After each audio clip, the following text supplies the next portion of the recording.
দুটো বাড়ির কাজ সামলিয়ে নিজের হাতে ভোগ রান্না করে বিপত্তারিণী ব্রত করলাম। তো বন্ধুরা, প্রথম থেকে শেষ অবধি দেখার অনুরোধ করছি। আশা করি তোমাদের আজকের এই ভিডিওটি অনেকটাই ভালো লাগবে।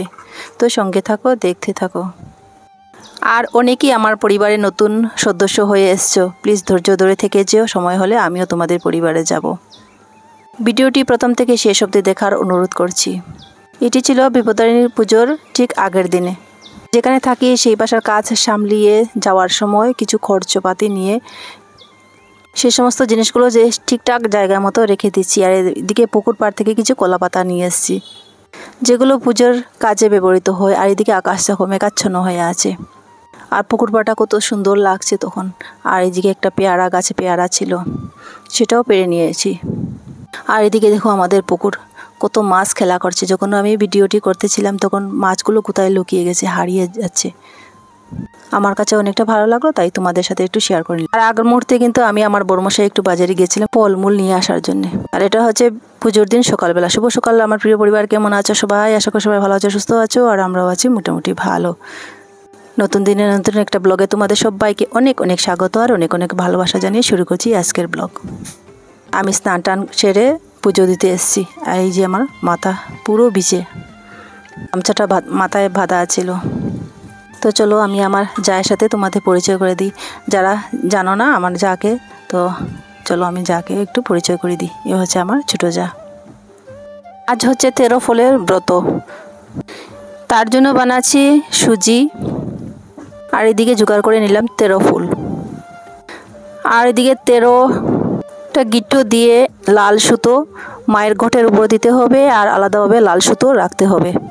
আমাদের সাথে কিন্তু আমাদের দেবজিৎও অনেকটা হেল্প করছে। এই যে পান রেডি করে দিচ্ছে ও। গোটা সুপারি আর 13টা পান লাগবে এই পুজোতে। বিপত্তারিণী মায়ের জন্য এদিকে পায়েস বানিয়ে নিচ্ছি। পায়েসে দিয়ে দিলাম ক্ষীর মিক্স, ড্রাই ফ্রুট। আর আজকের পায়েস বানাচ্ছি রুচি দিয়ে। আর এদিকে দেখো কত সুন্দর হয়েছে।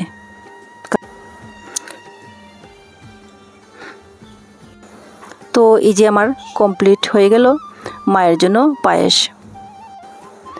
তারপর এদিকে দেবজিৎ কিন্তু 13 ফল রেডি করে দিচ্ছে। এই ব্রতে গোটা 13 ফল দিতে হয়। এদিকে আমিও কিন্তু লুচিটা বেজে নিচ্ছি। আর যা যা মায়ের কাছে নিবেদন করবে সব কিছু কিন্তু 13 দিতে হবে। এদিনের তারিখটাও ছিল 13 তারিখ, খুবই আনন্দের দিন। যেমন তারিখ 13, তেমনি মায়ের কাছে সব কিছু 13। লুচি 13, পান 13, সুপুরি 13, 13 ফুল 13 ফল। আর আমি যতই ক্লান্ত হই না কেন, যতই পরিশ্রম করে না কেন, আমার মুখে হাসি লেগেই থাকে। আর এই যে আমাদের ঘরের ঠাকুর। ভিডিওটি অনেক ছোট ছোট ক্লিপ উঠিয়েছি, কিন্তু আমি ভয়েস দিতে পারছি না। এই যে আমাদের ঘরের ঠাকুর। এদিকে কিন্তু আমার যা বিপত্তারিণী মাকে একটু স্নান করিয়ে নিচ্ছি, মহাস্নান। লুচি পায়েস তো শেষ হওয়ার পর এই যে ভোগ রান্না করছি আমি। সবজি ছিল, সবজি প্রায় হয়ে যাচ্ছে।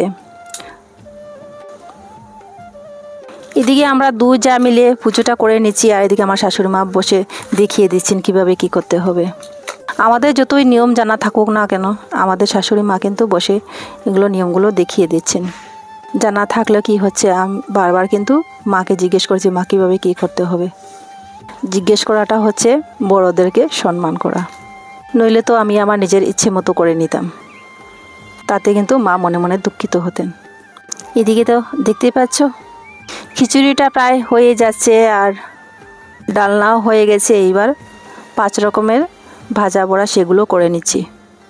বাইরে প্রচুর রৌদ্র ছিল, প্রচণ্ড কষ্ট হয়েছিল, কিন্তু কি করব, মায়ের পুজো তো। এদিকে আমার যাও কিন্তু ফল রেডি করে নিচ্ছে। দেবজিৎও কিন্তু আমাদের সাথে টক্কর দিয়ে কাজগুলো করে যাচ্ছে। ও কিন্তু অনেকটা আমাদের হেল্প করে দিচ্ছে। এদিকে আমার মায়ের ভোগ রেডি হয়ে গেছে, আর এখন ভোগ নিবেদন করার সময় হয়ে গেছে। আমি কিন্তু মায়ের ভোগ রান্না করে গাটা ধুইয়ে তারপর ঘট বসাতে চলে গেলাম, নাইটিটা পাল্টিয়ে শাড়ি পরে।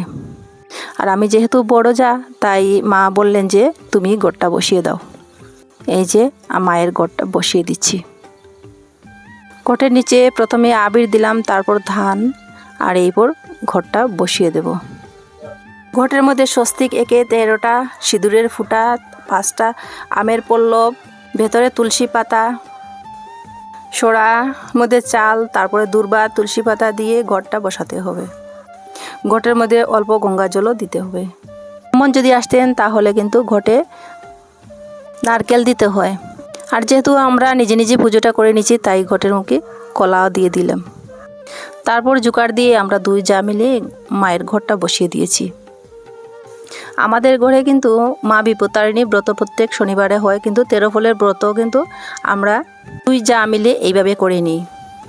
প্রত্যেক শনিবারে মা বিপত্তারিণী ঘট পাল্টিয়ে শাশুড়ি মা পুজো করেন পান সুপারি তেল সিঁদুর দিয়ে। আমাদের কিন্তু সব সময় সম্ভব হয় না, তো 13 ফলের ব্রত সময় কিন্তু আমরা 2 যা মিলে এইভাবে করে নিই। তারপর এই যে 13টা গিটো দিয়ে একটা সুতার মধ্যে মায়ের ঘটের উপরে দিয়ে দিলাম। পরদিন যখন এই ঘট বিসর্জনা করা হবে তখন ওই সুতোগুলো ঘরের সদর দরজায় রেখে দেব। এই নিয়ম কিন্তু আগের থেকেই মেনে আসছি আমরা। তারপর ওই যে 13 ফুল 13 ফল 13 পান, 13টা লুচি, 13টা বেলপাতা, 13 তুলসী পাতা, 13 জাতের সবজি দিয়ে একটা ডালনা বলো আর লাবড়াই বলো, যেটা নিয়ম সেটা তো মেনে আসতে হবেই। তো মায়ের কাছে এইভাবে ভোগ নিবেদন করলাম আমরা। তারপর কিন্তু আমার যা এদিকে পাঁচালিটা পরে নিয়েছে, সেটা কেমন করে স্কিপ হয়ে গেছে বুঝতেই পারলাম না। তারপর বাসার সবাইকে প্রসাদ খাওয়ানো হচ্ছে। এরপর আমি যে জায়গায় ভোগ রান্না করেছিলাম সেই জায়গাটাও মুছে নিচ্ছি, পরিষ্কার করে নিচ্ছি, আর এই যে গ্যাসটাও পরিষ্কার করে নিচ্ছি। তারপর কিন্তু আমি যে জায়গায় ভোগ দিয়েছিলাম সেই জায়গাটাও পরিষ্কার করে নিচ্ছি। ঠাকুরঘর এইভাবে পরিষ্কার করে নিলে সঙ্গে সঙ্গে আর কষ্ট হবে না পরে, কারণ অনেক কিছু রান্না করেছি তো ঠাকুরঘরটা নোংরা হয়ে গেছিলো, জায়গায় জায়গায় তেল পড়ে পিছলি হয়ে গেছে। এর সাথে সাথে পরিষ্কার করে নিলেই ভালো। তারপর এদিকে হচ্ছে মাকে তেল সিঁদুর দেওয়া হয়েছিল, সেই তেল সিঁদুর আমার 2 যা মিলে সিঁদুর একে অপরকে দিয়ে নিচ্ছি। এই কাজ কিন্তু আমাদের পুজো হওয়ার পর অর্থাৎ উপোস ভাঙার আগে করতে হবে। পরিবারের যারা ছেলেরা থাকে তাদেরকে কিন্তু সিঁদুর নয়, তাদেরকে তেল, আর আমরা তেল সিঁদুর পরে নেব। পরিবারের যারা ছেলেরা আছেন তাদেরকে কিন্তু লাল সুতো ডান হাতে, আর আমরা যারা মেয়েরা আছি তারা বাঁ হাতে সুতো বেঁধে নেব। সুতো কিন্তু 2 দাগে দেওয়া হয়, একটা 13 গিট্টো দিয়ে মায়ের ঘটের উপর, আর আলাদাভাবে রাখা হবে যেগুলো আমাদের হাতে বাঁধার জন্য। তারপর পুজো শেষ হওয়ার পর সবাইকে প্রসাদ খাইয়ে ঠাকুরঘর পরিষ্কার করে আমরা এই যে চলে গেলাম পুকুরে। যদিও বা আমাদের ঘরে জলের ব্যবস্থা ছিল, কিন্তু আমি ঘরে বাসনগুলো ধুইনি। কেন জানো?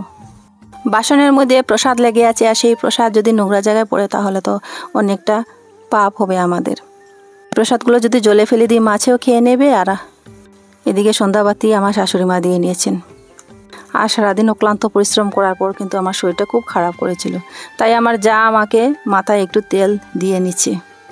একদিকে প্রচণ্ড রৌদ্র, তার মধ্যে রান্না বান্না, তার উপর উপোস ছিলাম, খুব কষ্ট হয়েছিল আমার।